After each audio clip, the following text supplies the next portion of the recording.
Hello, আসসালামু আলাইকুম viewers, কেমন আছেন সবাই? তো আজকে দেখাবো শুটকি ভুনা, শুটকি। এটা সাদিয়ার খুবই পছন্দ এবং আমাদের বাসায় সবাই কম বেশি পছন্দ করে। তো কিভাবে শুটকি ভুনাটা করি দেখুন, খুব সহজভাবেই দেখানোর চেষ্টা করি।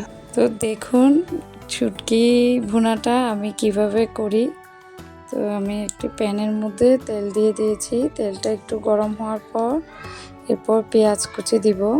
তো তেলটা গরম হয়ে গিয়েছে, পেঁয়াজ কুচি দিয়ে দিয়েছি, পর সাথে দিলাম কাঁচামরিচ কুচি, অল্প একটু টমেটো কুচি। তো এখানে একটা টমেটোই ছিল, তো সবগুলো একসাথে তেলের মধ্যে ভেজে নিচ্ছি। তো ভাজা শেষ, এরপর লবণ দিয়ে দিচ্ছি, রসুনের পেস্ট দিয়েছি, এরপর একটু করে আদা পেস্ট দিলাম। শুটকি ভুনাতে রসুন পেস্ট, আদা পেস্ট দিলে শুটকি ভুনাটা খেতে খুব ভালো লাগে, মজা হয়। তো আপনারাও চাইলে এভাবে দিতে পারেন। তো মরিচের গুঁড়ো 2 চামচ দিয়েছি, একটু ঝাল রাখবো তাই। হলুদের গুঁড়ো, জিরা ধনিয়ার গুঁড়ো দিয়ে একটু করে পানি দিয়ে দিয়েছি মশলাটা কষানোর জন্য।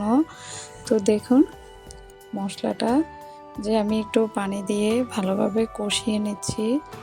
মশলার কাঁচা গন্ধটা কষানোর পর মশলার কাঁচা গন্ধটা আর থাকে না, তাই ভালোভাবে একটু কষিয়ে নিয়েছি।